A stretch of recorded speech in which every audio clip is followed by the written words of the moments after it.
AMP Studios, brought to you by Old Mutual.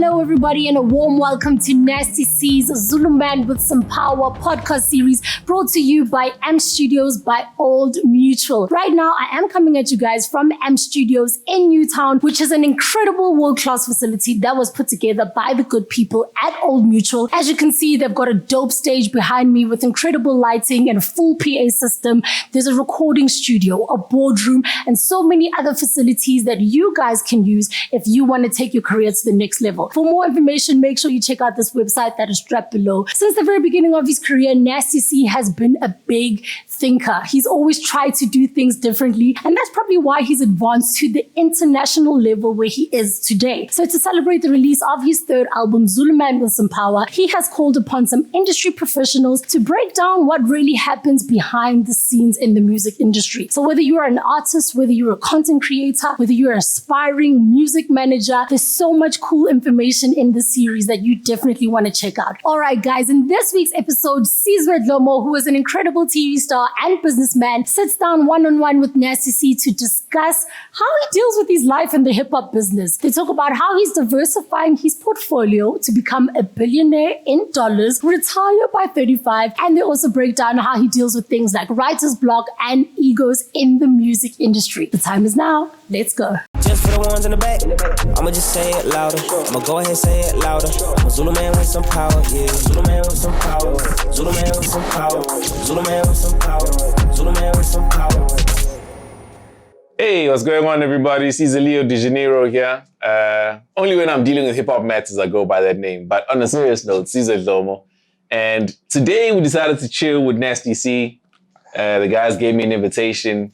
And I figured because we've never had like a protracted conversation about hip-hop, his career, where things are going, this would be a very good moment to do that. How's it going? Going good, man. You well? Good, yeah. So you actually come from KZN, and funny enough, a part of your name is very similar to my name. Caesar. Yeah. I used to go by Caesar. Really? Yeah, in high school, I had friends that called me Caesar. But it's bigger than that. It's Ntsiga Caesar, Yeah. which basically means like the pillar of the nation. Yep. And my name is Moozlie Caesar. Is that your full name? Yeah. Oh, that's somebody crazy. who takes care of the nation. Oh, shit. So, it's always like heavy. Because people say you follow your name, you know? You from Durban too? Yeah. Oh, snap. KZN. I did not know that. So, obviously, you liked hip-hop when you were younger. I know that you obviously, you work very much on your verses and being a wordsmith, etc. and so on. When do you think I could be a rapper as a profession? When did that thought start to get into your head? Probably around 16. See, when I started getting my $200, $300 for like a verse and stuff, and I started to get like a little bit of money.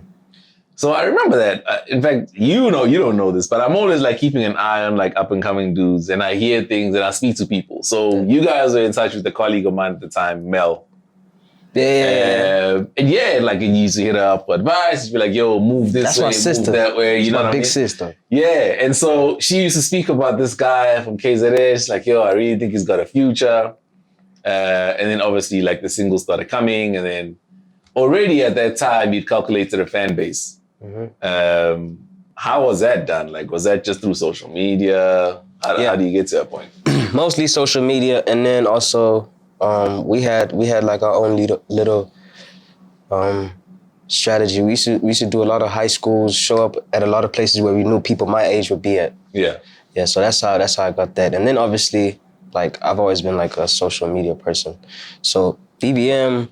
Even though BBM was dying out at that time, I kind of brought it back, and then I had thousands of people there, mix it, all that type of stuff. I just used any means to get to. Yeah. The age group thing is really important because it's so weird. When you become a national star, people expect you to appeal to everybody. Right. But the thing is, everybody's got their own group, right? And you may be, I'm 37 now, right? So you can drop a song and I go, I'm not feeling the song, the swag or whatever, but it's actually not for me. Yeah. Do you find that it's difficult to educate an audience, especially in South Africa, to know this one particularly is not for you. This wave is for the young kids. Yeah. Yeah, and it shouldn't be that way because like Mbenga is, they should just move on, right? Yeah. But instead of that happening, they try and critique you and then compare you to your most recent big thing and then make it look like, you know what I mean? And then how does that make you feel? Well, because I know that it's stupid and I know that it's just them just wanting to say something, people just always try to find something they can point out, like a black spot out of everything. So it's like, man, I don't really mind it, but like, as a person who makes the art that they criticize, obviously it gets to me a little bit every now and then, you know what I mean? Like, but for the most part, I'm just like, yeah, whatever. When you spoke earlier on, you were like, you know, majority of the discussion should probably hinge around business, strategy, and hip hop, and obviously where careers, you know, end up going in terms of trajectory. The first thing I'd want to know is, what are you in the game for before we can even discuss any kind of strategy? Because it's different for some people. Some dudes get into rapping because it's just an innate talent. Then they realize, oh, maybe I can tap a chick or two, you know what I mean? And then others are like, yo, I want to be famous, you know? Right. And they get into that. Right. Other people want to make money and they get into it. What's your drive? Money and a legacy. Okay. Yeah, definitely money. But also, I know I can do so much. I can write different types of songs for different genres and stuff like that. I've always said, and I still say this to this day, like my ultimate goal, like I don't wanna end up being known as just like a rapper, even though it's like a great rapper. I don't want it to just end there. I want to be known as somebody who's able to produce talent. Yeah. Do you know what I mean? Like I want to be able to write for R&B singer one day and have her be like the #1 R&B singer in the world and people don't even know that it was me behind it type thing. So when you say that, if you were to find a way to make money that had nothing to do with music, right? Would you then still do the music? No, because I still want that legacy. Okay. Yeah, I still want that legacy. Okay. I have to get it. And do you move in a way that in the future, your current moves don't impede anything you do in the future? Yeah, I'd like to think I do. I mean, everything I'm doing right now is leading up to these crazy goals that I have. Do you know what I mean? Like I write for a lot of the people around me. Some of the songs that people end up comparing me to, like it's your song. It's like it's my song. Like I wrote it, but because I don't tell anybody. You know what I mean? So I'm definitely working up towards that. Yeah. Definitely. And between writing and producing, which would you say you like more? Writing. Yeah, writing is different. Producing is cool, but like when you get a block, it's like, yo, it's so hard to find a way around it and you just feel useless. You feel like you don't know music. Yeah. And you feel like you just lost all senses or whatever, you know? But when it comes to writing, it's like those type of moments just make you think harder. And then whatever you come up with after that, it's like you broke through a wall to get to an even like greener side. Do you know what I mean? So definitely writing. Do you ever write a song or a verse and feel like the person who's delivering it doesn't do it justice? Yes, it happens a lot.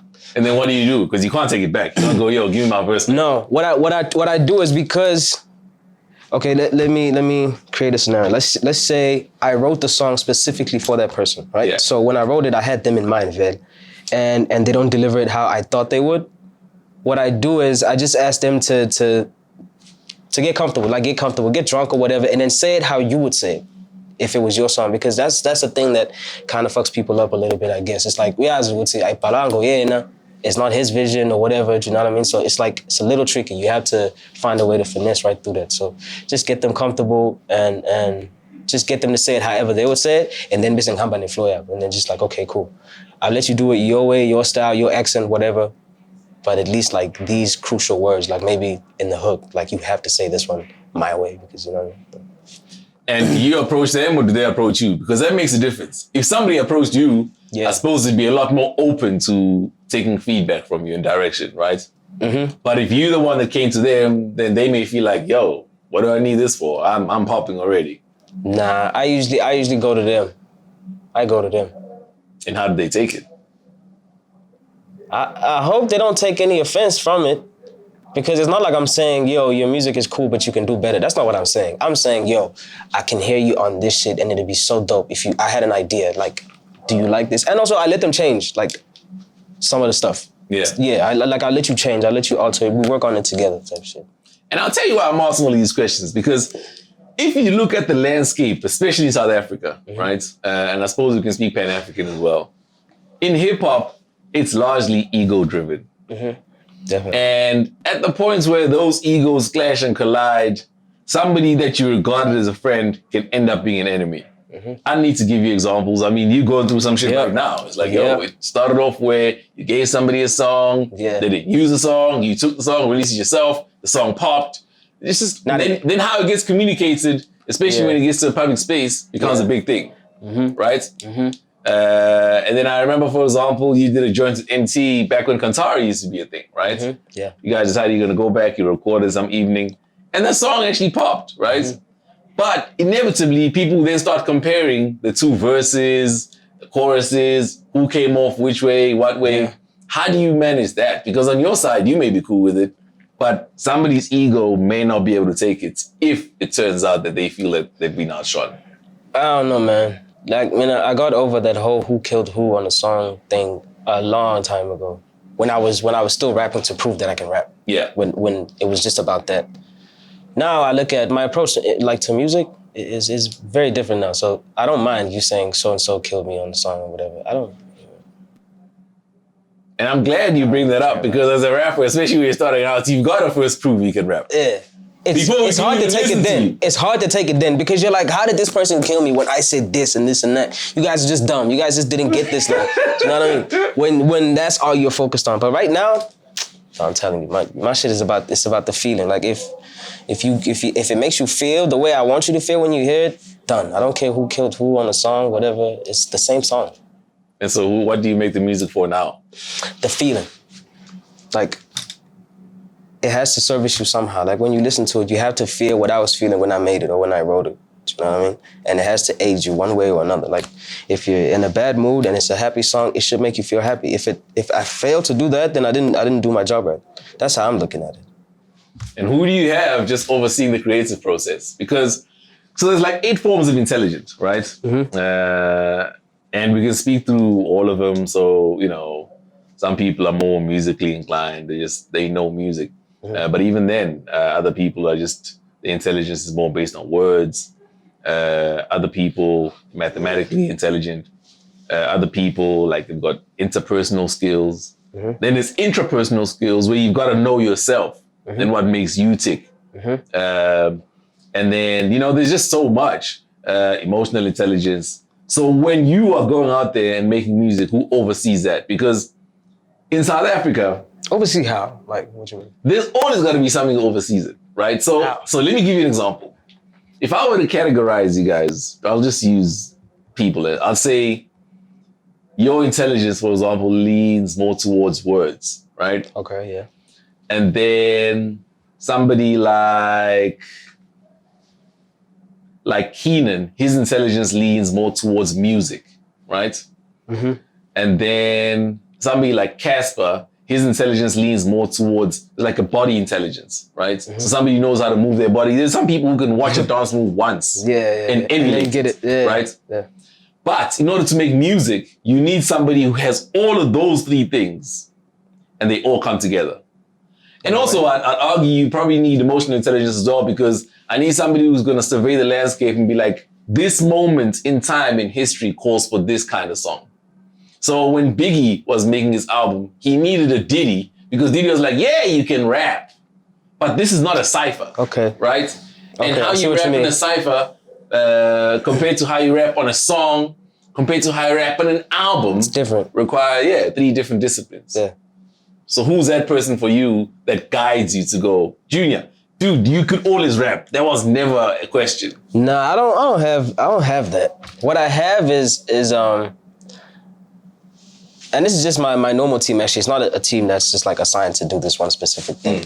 My team, when it's time to wrap up a project, they help me pick the songs that make it onto the album. So first, I'll pick the ones I say, these have to be on the album, otherwise this album is not, it won't make any sense. Like, the reason I'm calling the album this and da-da-da-da is because of these songs. So those songs stay on there. That's like 80% ever. And then the 20% is I like to give it to my team because, first of all, I have a diverse team. I have people that come from Jamaica, And then it's people that come from the UK, and then from the States, and then Abalana, but then abanye ba coconut, abanye ba ilogishi. So I need to know how they taking like the music, like how do they receive it, like what do they think about it, do you know? So like I'll get them to help me pick like, okay, so let's say the 80% is done. Right now we're looking for the street song, we're looking for the radio song, we're looking for what else? TikTok shit. You know what I mean? That's when they come in for that part. And again, you see, you're hitting on all the right notes because it gets me thinking, at least you've got the right people in place. Mm-hmm. What we need to understand is whether or not those people work in the way that you'd like them to work, and if the desired effects always comes out, right? So you mentioned, especially in South Africa, right?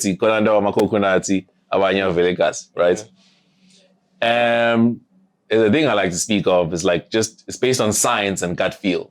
Mm-hmm. So when Kwaito was big, majority of the Kwaito stars came from very impoverished backgrounds, right?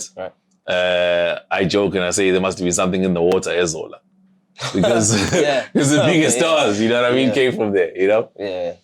But that is not a coincidence. It's actually because majority of South Africans live like that. Yeah. And so if you can come out of that kind of setting, your stories will relate to a lot of people out there. Mm-hmm. It's not about being poor. And I think sometimes people miss it. They'll go, I gotta pretend that I was poor. It's about the experience that you lived and what as you come a result. As. As a result. Exactly. And so that's why knowing yourself is really important. Mm-hmm. So how comfortable are you in your own skin? Speak now. 1,000%. And when you first came out. When I first started, I won't lie to you, like, there was a lot of stuff that I didn't like about myself. There was things I hadn't accepted about myself that had nothing to do with music even. Mm-hmm. Like just as a person, like my toe, for instance. Like that's the one thing I kept from the world for like the longest of time. From even my closest friends, you know what I mean? So coming into the game, I definitely wasn't like, it's not like I had my shit figured out. I acted like I did, but I didn't, you know what I mean? And then like all the books I read, the movies I watch, just the people I talk to, the friends that I've made, all of that just like contributed to me becoming the person that I am today. Like right now, I'm 1,000% comfortable with my skin, but there's no other way to put it. Like I know myself. Yeah. You know what I mean? I'm not afraid. I'm at a point where it's like I'm not afraid to fall, fail. You know, I'm not afraid to get some shit wrong. I'm not afraid to make mistakes. I'm not afraid to be criticized even. I know that shit comes with it, like, you know, so it's like. And so then when you make a song, are you hoping that people are going to resonate with it or gravitate towards it because it's your song or because they find something in it that they can actually hopefully identify with? Hopefully it's the latter, you know? I want them to listen to it because they feel like they have a connection to the song. I don't want them to just listen to it just because it's me. Yeah. Yeah, I don't like that. So when you spoke about the money initially, tell me what your plan is to make the money.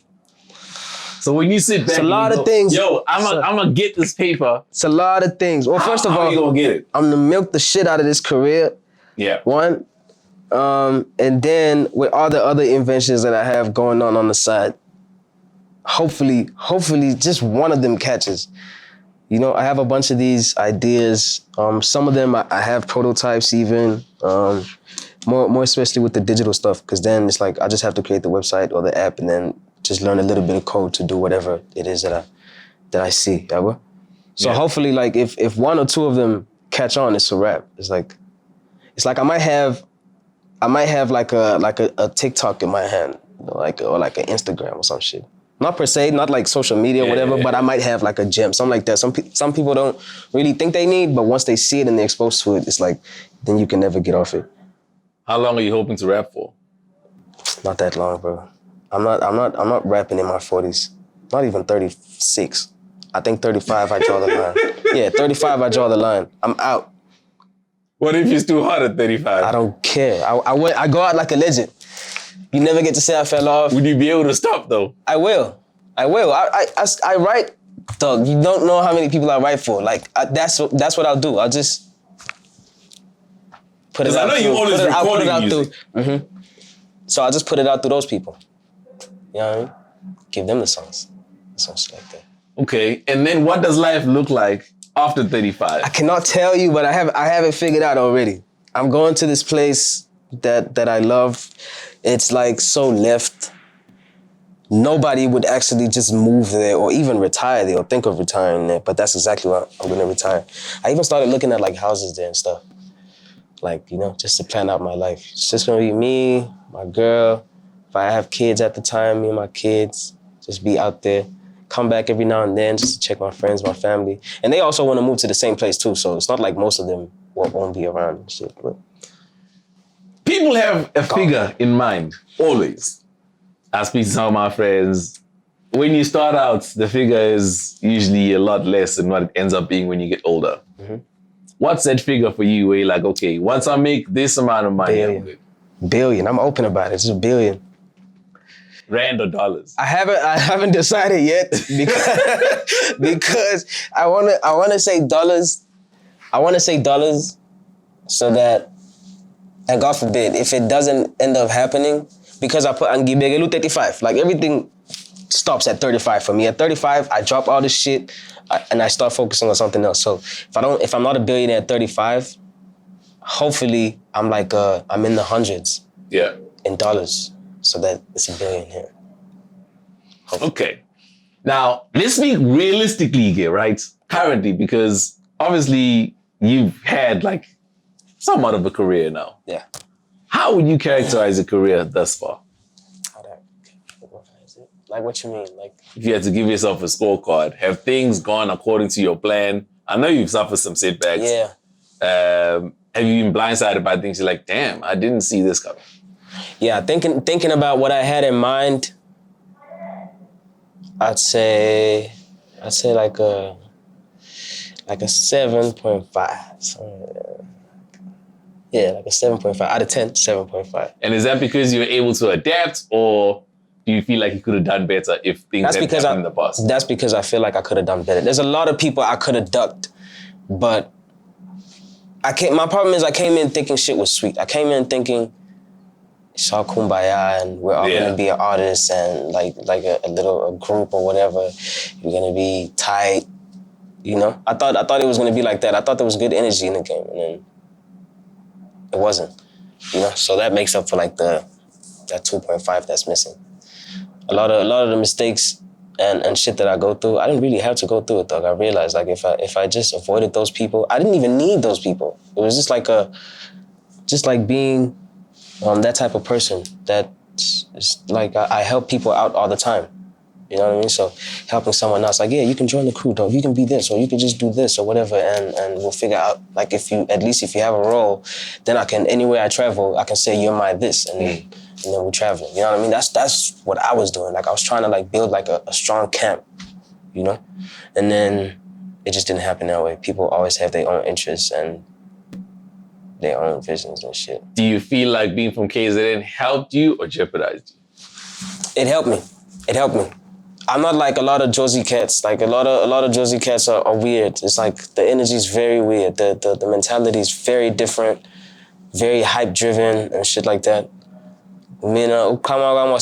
First of all, like, I'm not a rapper 24/7, dog. Like if the cameras are off, you get to see another side of me. Like, and the problem is a lot of these guys are the ego and the brand 24/7. And it's like weird. I can never take you serious. Like, that's not how you really talk. Like, yeah. You know what I mean? But that's just the shit you want to keep up and act like that and stuff like that. You know what I mean? It's like, dog, cut it out. Like, I'm actually trying to speak to you as a normal person. So being from Durban definitely helped me. And do you feel like there were gatekeepers when you first got here, though? Nah. I came in and it was like, almost immediately, a lot of people expected me to fall under their wing, and like I wasn't gonna do that. And I made it clear. And I guess there's like this culture of, even though we're not really friends, when we see each other, it's gonna be like that mutual respect. But I used to hear a lot about what these people used to say about me in the other rooms. You know what I mean? So I used to never do that. And it just created some sort of like, it was like tension with a lot of guys in the game. So it's like, I was like, I have my own crew. I don't care about anything else. Who are the people that help you navigate the game, though?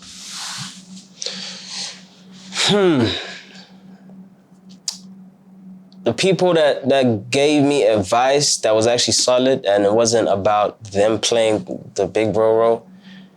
Black Coffee, my E. I treat my E like he's my own uncle, bro. Like I used to even just pop out at his crib for no reason, just go there, chill, smoke, talk some shit. He definitely gave me some solid advice. AKA indirectly, you know, from back when I was still coming up in Durban, just showing me love then, and he kept like a very good distance. It probably wasn't even intentional, like we didn't even think about it, but it was like a very good, a nice distance where I could study the shit he does and how he maneuvers, and at the same time know I can, if should I ever need anything, I could just and ask him for that advice. Les also definitely. Les has always been just of good energy towards me anyways. You know, it's interesting you mentioned Les because I don't think he gets enough props. Mm-hmm. If there's a guy whose energy is so genuine, right? Yeah. It's that guy. Yeah. That guy has been with people who are beefing with each other, but he just doesn't get involved, right? Not because he's a coward or anything like that, but just because he's genuine with both sides. Yes. And for me, I always feel like people don't recognize him enough for that. Yeah. You know? Yeah. Les is definitely one of the ones, though. He's one of those guys. Definitely. Okay. So now speak to us about the album's dropped. There's obviously a lot of attention. There's a lot of noise, even internationally. How's that? It's different, right? Yeah, it's different. I feel like as an artist, you hope that only the love magnifies, but the hate also, it comes with it. Like as this grows too. So it's definitely different. It's like everything is like a lot. And how people do business is also very different. In South Africa, the industry is like kind of small. You kind of have to do everything by yourself. If you go to the US, the game changes literally overnight, right? Yeah. And how do you navigate that? It's dope. I'm still learning. La Paana, everything works so quick. It's like everything works so fast, though. You meet 5 producers today, and by the time you walk out of their studio, you worked with all of them, and you guys already have plans of dropping and how you're gonna drop and stuff like that. It's dope. It gives you a nice little high. It's like it gives you adrenaline, mad adrenaline. It's dope. I love it. So when you think about your audience and people you've got to service, who do you regard as your primary audience now? You go, I gotta make this song for South Africans. Those are my people, and then the rest of the world can catch on. Or do you now make music for the world? But the thing is, I've always made music for the world. I've always looked at myself as the guy who is one day gonna be the biggest artist in the world. Yeah. Do you know what I mean? I've always looked at myself like that. So the music I've always made has always been like that. That's why people always said, you should sound more local. You should sound more like this. And this is, like I've always just been aiming that high. So that really hasn't changed. That hasn't changed at all. It's just that the music that comes out in certain regions, we pick specifically. Sometimes we'll pick a song that we'll put out just in this region. Yeah. You know what I mean? Just to keep that part satisfied also. That's when that shit we were talking about earlier comes into play. Yeah. Okay. And look, it's always easier said than done to go, in the future, I'm going to do this, I'm going to do that, I'm going to do this, right? How do you use your money currently? I don't go crazy. I don't go as crazy as I used to. My circle is way smaller, so I'm paying for less shit. Yeah, man, I'm saving up a lot of money, bro. I don't lie. I save up a lot of money. The most money I spend these days is on like equipment and what else? Like when I'm buying like a lot of coin at once, like a lot of Bitcoin at once. Yeah. Yeah, but I really spend a lot of money. I don't lie. I don't even like buy cars and shit like that. I don't do that. Like I just save my money.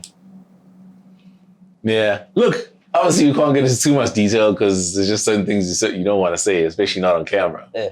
It's not wise to do so. But there are some people who make more money asleep than others make while working throughout the year, you know?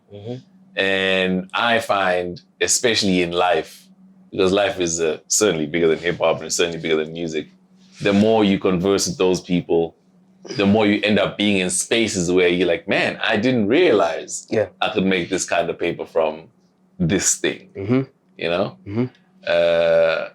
And yeah, sometimes you need, just like you've got a music mentor, you may need like a business mentor, et cetera, and so on, you know? I do. But I just haven't found that person yet.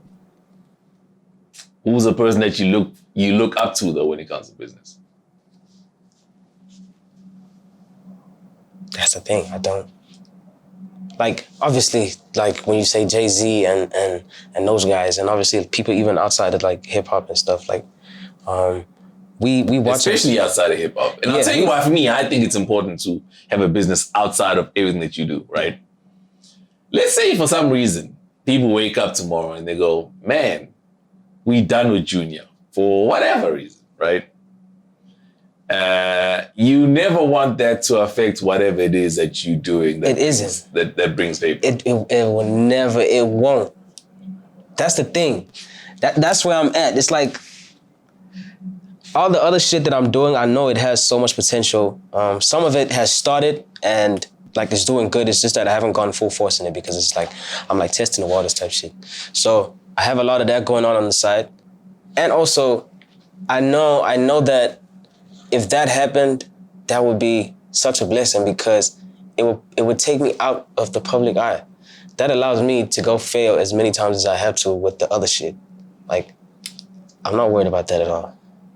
Like, falling off or losing fans and all that shit. There's two ways it can happen. So you can either fall off or you can fall out of favor. Falling out of favor, I'd argue, is worse than falling off. Because falling off means you've gone through your trajectory, you've basically gone through your career and people are like, okay, cool, we're cool now, we're over it. Nah, I'm good. But I'll give you two examples. Two people that I thought were gonna break internationally, for sure. First person is OK Malum Cool Cat. The sound was very authentic and I felt like it could connect with a way broader audience than just South Africans. Then he got arrested. Right. And then you know how that went. Then after that, the second person I thought was possibly going to make it was Java, right? You see what's happening now, right? So sometimes it happens, when a career and everything is lined up. Jadakiss uses the term, it's like you're on the way to the riches and then you get off on the exit. Sometimes it happens. I've seen careers get cut short and you're like, man, if this guy had been allowed or just given the latitude to carry on, as things look like they're gonna go. But I mean, also, as artists, like we know how fake the love is. Like, as an artist, like to be real with yourself, look at all the love you're getting, all the followers and whatever, and you might have to just like cut a whole 60% chunk off of that and throw it aside because it's not real. It's like Abantaba for that song or for that picture or for that video or for that connect with so and so or for your girl, for this and that. Do you know what I mean? All that shit can just vanish. But I mean, that should tell you, Wuzi, this is like your legacy as an artist is like a candlelight. It's very fickle. Yeah. One day it could just go off. So don't have everything in this one bag. So if this bag breaks, everything's falling out. Do you know what I mean? I'm not like that. My other shit that has potential has got nothing to do with Nasty C or even the person I am. There's no face to it at all, period. So even if, like, people can say they hate the living gut, like they could threaten to kill me. I could be forced to go stay in an underground, like I'm just being dramatic. I could be forced to go hide out in a cave and I would still be able to make money. Okay, so I now have to ask, because you brought this up 3 times, right? What is this other stuff that you keep saying that you're doing? I don't want to say. But okay, so is it something you're doing before rap, right? Or is it something that once you got into rap, you realized, okay, I can actually get into this because now I've got the access to these spaces? There are things that I thought about before I started taking music serious. But at the same time, I was young as hell and I didn't have even like a 10% fraction of the information I have now. So it was like, maybe one day I can do this. And then I never entertained that thought. But then when I realized how slow music money is here in SA, like I really started to think, okay, cool. I should definitely take all this time right now I have to learn how to do this, learn how to make my own this, learn how to do that, and just start thinking outside the box. And then me and him have always been like that. Even with every single thing that's happened in the game, the people that I've met, all that stuff, we literally spoke all of that stuff into existence with this guy right here. Like when we were like 15, like there's this one road we used to always go stand at and just like talk about how we were gonna break into the industry, how we were gonna like maneuver, and even the part about writing for other people, even that was a part of it. It's like, okay, even if people end up getting over my style, they'll think, oh, this guy flushed my career out, but it's still me. You know what I mean? So. It takes resources as well, because for some reason, and I don't know why it happens, I find that musicians or rappers always have a very myopic view. So they'll pop off. And the first thing is everybody wants to do the merch, clothing line, sneaker. Yep. And that's pretty much where it ends. Very few guys venture out and go, I'm actually going to start an IT company. You know? Even people that studied it. Like, I mean, so Slikour, for example, studied IT before he was in the whole thing with Squatter Camp. And people are now amazed at how well he does with Slikour Online. But they don't know that's actually what the guy studied, you know? I didn't know that, I'm not gonna lie. Yeah. That's crazy. And so there's always method behind the madness. It has to be. So you just have to be smart, Fitz. Well, these days, the way people are making money, bro, it's like you playing yourself if you're just thinking like that. You shouldn't be that narrow. That laser way of thinking is bad for you. Especially as an artist, because you feel like everything is gonna be fine and you feel so secure, and there's so many people running around for you, and all you have to do is sit there, look pretty, go in the studio, say a couple cool lines or whatever, and money keeps rolling in. So you can get comfortable as an artist and start to think, I'll worry about all that other shit like when I'm like 30, then I'll start investing. No, like I started doing that shit very early. And then what about genres? Again, I'll use an example of Akon. Like Akon, for example, the guy was like, yo, I'll do hip hop initially, ended up doing pop, now building cities. I do dabble with other genres, but I have a smart way of doing it. I don't do it as Nasty C. So you got like a pseudonym? Maybe, yeah. Why is it gotta be so secretive? Just tell him, be like, yo. Nah, I don't. I'm actually like the third member of Daft Punk. Nah, I don't. What I do is I write for people, but like I make those songs. Some of those songs I make by myself in studio at home. Yeah. And then I'll come to you with the actual thing and be like, yo, listen to this. Do you like this? And they're like, yeah. Who the fuck is this? And I was like, this is my idea. I think it's, like it could be like that. How many songs do you reckon you make in a week?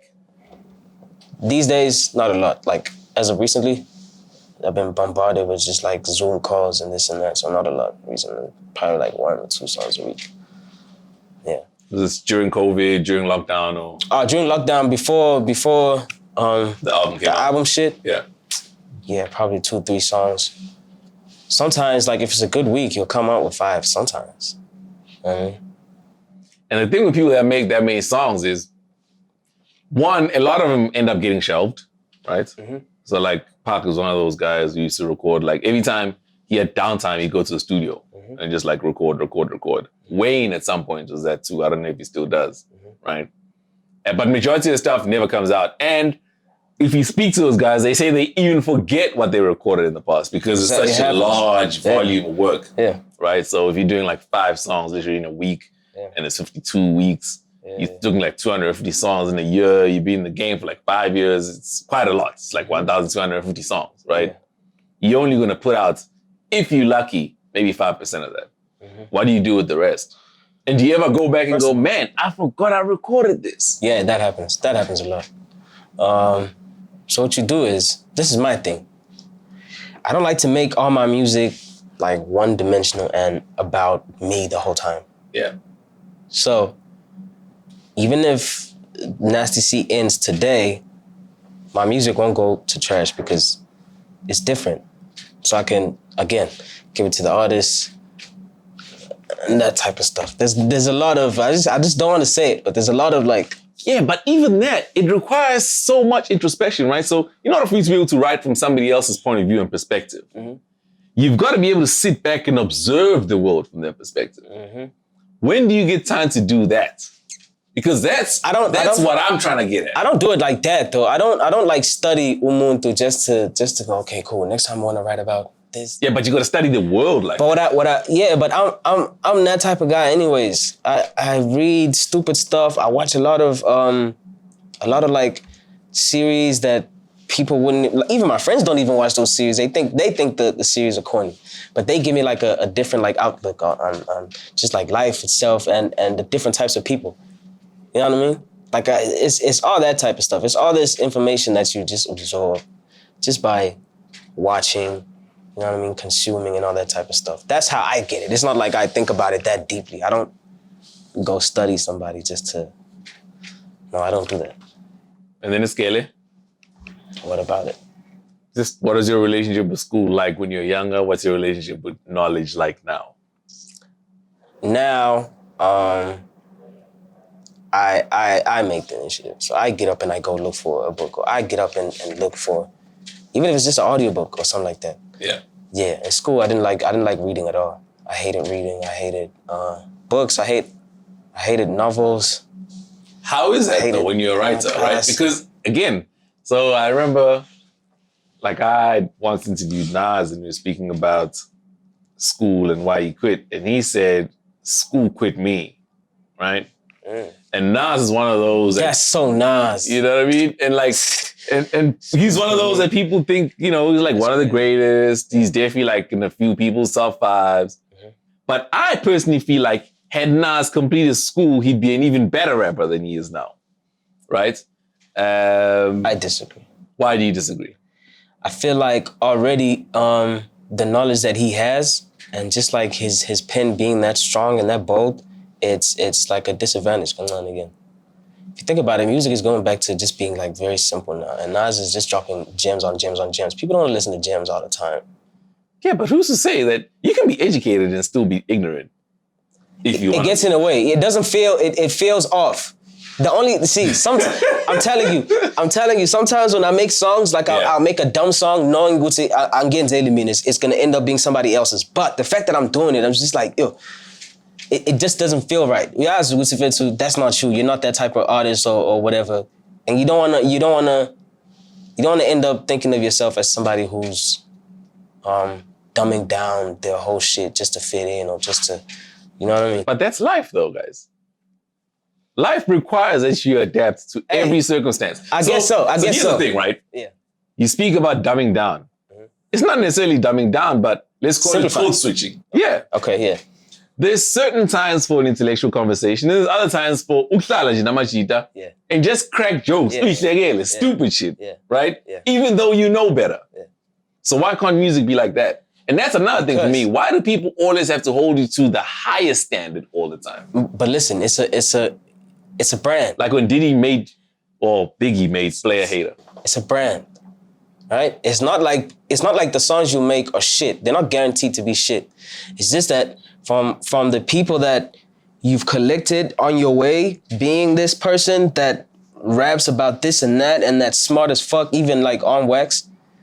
Like, there's no way you could just out of nowhere just drop a Gucci gang. Like, Nas can never drop a Gucci. No, dog, it won't work. It's a branding thing. It's about how you do it. I'm telling you. How you do it. So listen.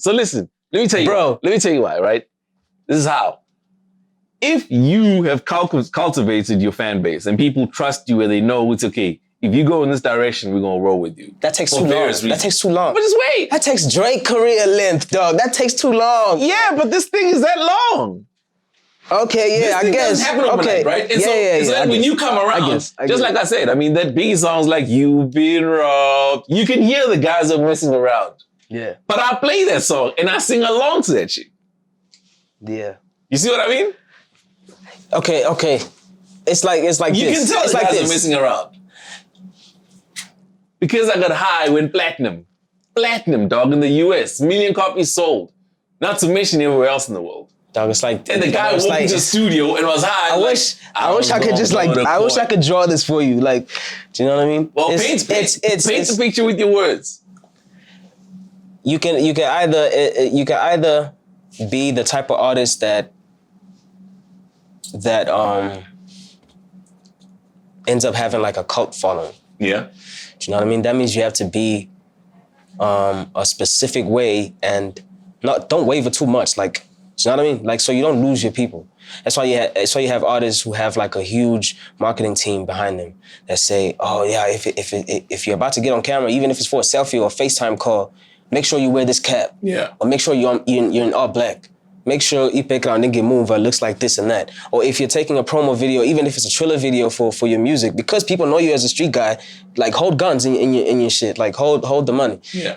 If those guys just went left out of nowhere and just like started taking very clean pictures and shit like that out of nowhere too early, it could damage their whole shit. I agree with you if you say too early. Okay. But once you've established yourself and people know what you're about. Yeah, but then you have all this leverage. It's like throwing all this leverage away, bro. You're not throwing the leverage. You are. Even a gangster puts a gun down sometimes. For sure. But even a professor cracks a joke sometimes. Look at this. Think about the guys that were like known as like hardcore, just thug rappers. Yeah. Look at how some of them put the gun down too early. Yeah. And that shit just didn't work out. It was just like, no, you changed, you're soft, you don't, like, we don't relate to you. You gave us in the club out the gate. You gave us 10 on Questions first album. That was still on some hard shit though, dog. He had a bulletproof. Come on, bro. That was still like on some hard shit. Look at Game. Yeah. Look at Game. Game is still making dope music, but he changed it, he switched it up too early, I feel like. But Game was just inauthentic. See, when what you mean? So let me tell you. If you might know something 50, I don't know. So you go to 50's Instagram, for example. Mm-hmm. Who that guy is now is who that guy has always been. You listen to his skits, you listen to him rolling with D12, Eminem. The dissing shit. That guy has always been that. A clown, I know that. He's always been that. He'll pop the get though when it's time. Yeah, but he never took that out of his sentences. Yeah. Like, you know how I get down, you know what type of person I am. Yeah. I'll have you hiding for months. Like, he never took that out of it. Even though like, he doesn't really want to do that, but it's for the business. You know what I mean? It's for the brand. Like, some shit. How did this even start? How did this start? We're speaking about music, and what I'm trying to highlight here is that there's multiple facets to every person, right? Especially you being an artist, right? Buwa manje.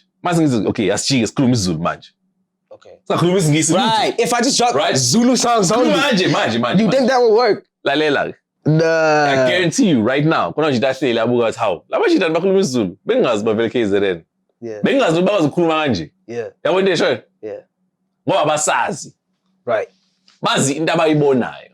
Right. Bazi into abayitshelwa. Okay. Yabo into esho? Yeah. So mengijiya ngithi okay, namhlanje ke we're going to make a quite dope track. And people bazogcwala ngayo. Strong. Hi, man. Nah. It's like, bakhona bazo support. Don't get me wrong. Bakhona bazo support of it, but it's like you're going to lose a lot of the people that were with you. Pela, don't forget. You're not going to lose them. They're just going to be like, it's not for me. But it doesn't negate the fact that Nasty has made other tracks that I like. Nah, people's attention span and just like their way of thinking and them wanting to relate to a person so badly, they really like fade away.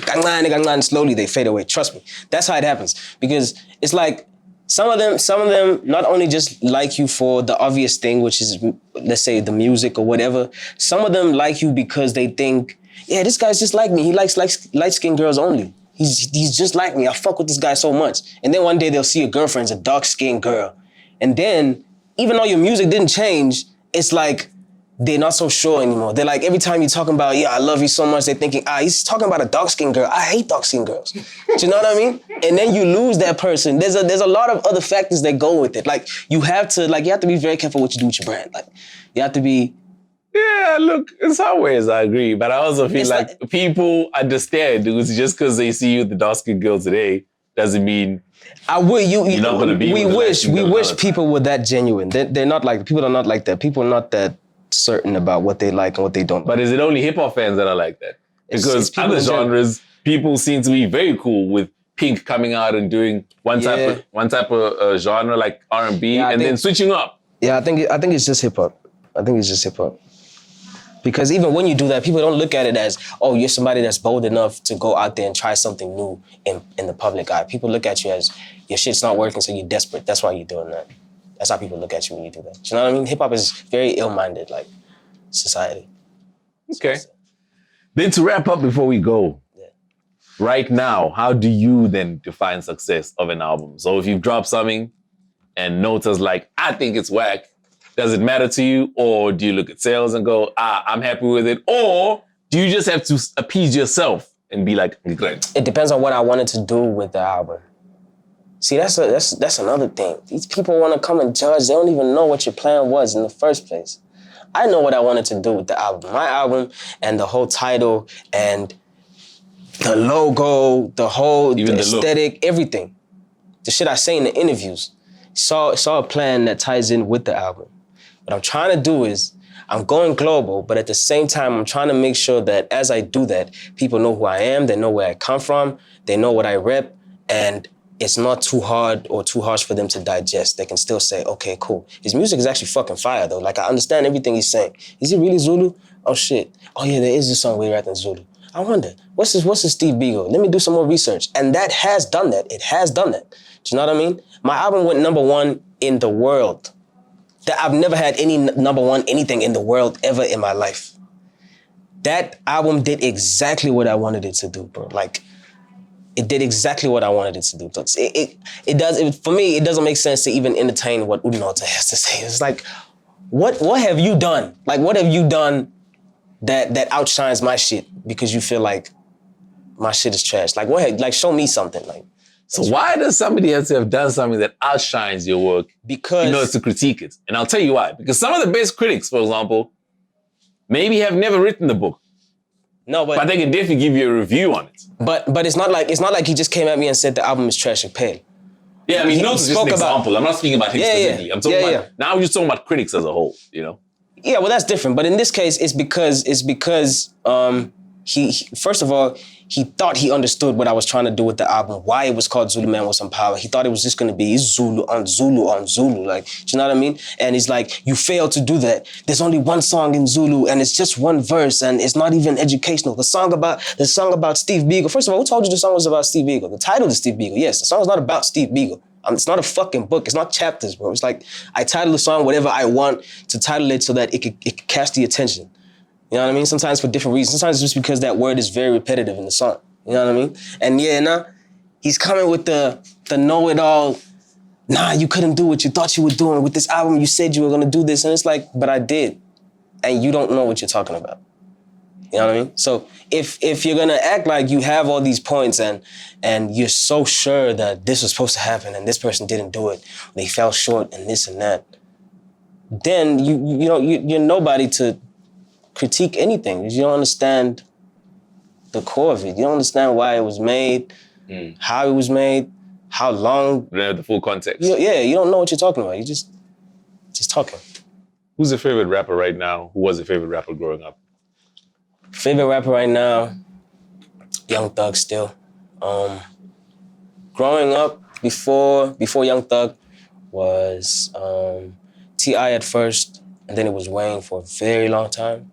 And then it was the whole of Slaughterhouse. So Joe Budden, Joel Ortiz, Crooked Eye, and Royce. Very, very interesting. I never would have guessed any one of those guys. You would have thought Kendrick, Drake. I would have thought Drake, definitely not Kendrick. Okay. Yeah. A lot of people said Kendrick. Like when I said Young Thug, they were like, what? All right, look, it's been dope. Appreciate you. Let's catch up when you're 35. Definitely. See if the Billy came. Definitely. Trust me. Yo, no, I'll send you an expensive gift. I will post some Drake shit, buy you a car, say I did it. All right, cool, man. Peace.